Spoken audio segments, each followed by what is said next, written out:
गर्ग संहिता कहती है और कूर्म पुराण कहती है, तुम्हारे घर में अगर सत्यनारायण जी की कथा हो रही है, तुम्हारे घर में शंकर जी का अभिषेक हो रहा है, तुम्हारे घर में पार्थिव शिवलिंग का निर्माण हो रहा है, तुम्हारे घर में अगर तुम कोई व्रत रख रही हो, तुम्हारे घर में कोई उपास कर रही हो, तुम्हारे घर में कोई उद्यापन हो रहा है, तुम्हारे घर में कोई अच्छा कार्य हो रहा है, तो ये करवाने वाला कोई दूसरा नहीं होता, इसको करवाने वाले तुम्हारे घर के पितृ होते हैं, जो ऊपर बैठकर तुम्हारे घर में अच्छा कार्य कर रहे हैं।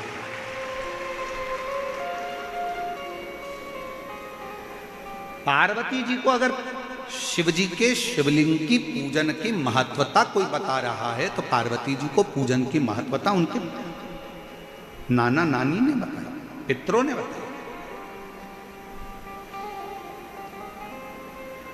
इसीलिए तो शंकर जी को जल चढ़ाने वाले को पितृदोष नहीं लगता। क्यों नहीं लगता? क्योंकि शिव जी पर आप जल चढ़ाते हो ना, तो शंकर भगवान का चढ़ा हुआ जल हस्त कमल की ओर जाता है पार्वती जी के, और पार्वती जी के हस्त कमल पर जैसी जल जाता है तो नाना नानी बड़े प्रसन्न हो जाते हैं अपनी नातिन को देखकर कि मेरी नातिन पर लोग पूजन कर रहे हैं, जल चढ़ा रहे हैं, तो पितृ आशीर्वाद देते हैं। शंकर पर जल चढ़ाने पर 3 दोष समाप्त हो जाते हैं। पहले नंबर का वास्तु दोष, दूसरे नंबर का पितृ दोष और तीसरे नंबर का काल सर्प दोष। ये 3 दोष शिव पर जल चढ़ाने से समाप्त हो जाते।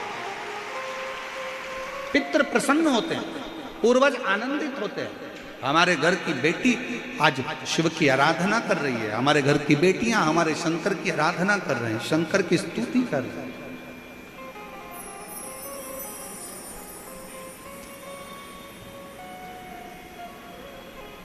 शिव आराधना में डूबे हुए हैं।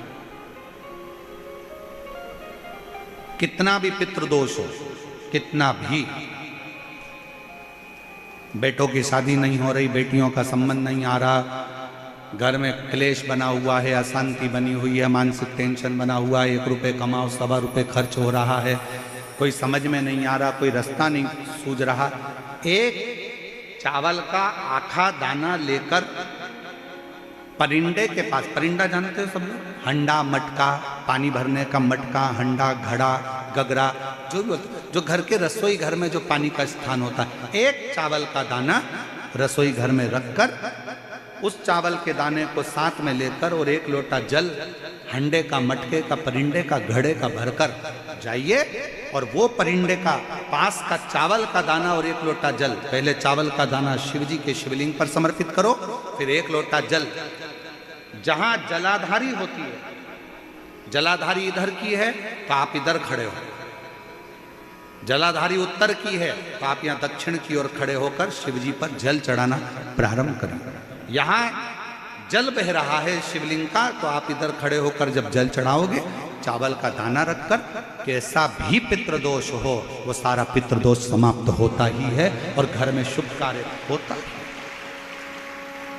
पितरों की शांति का मूल क्रम है शंकर की स्तुति।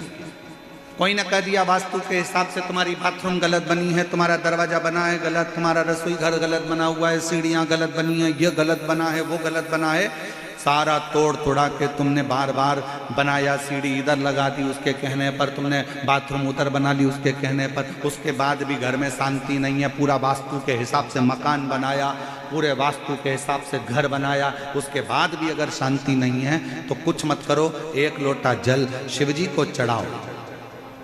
और शंकर जी को 1 लोटा जल चढ़ाकर वही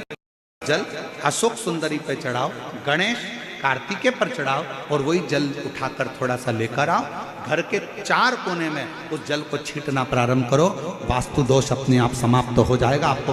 बाथरूम बदलने की जरूरत नहीं, घर बदलने की जरूरत नहीं, व्यापार बदलने की जरूरत नहीं, अपने आप धीरे धीरे धीरे धीरे बदलता चले। पर विश्वास, मानो तो गंगा माँ और ना मानो तो बहता पानी। आप मानोगे तो गंगा जी है, ना मानो तो बहता पानी, आपके ऊपर निर्भर करता।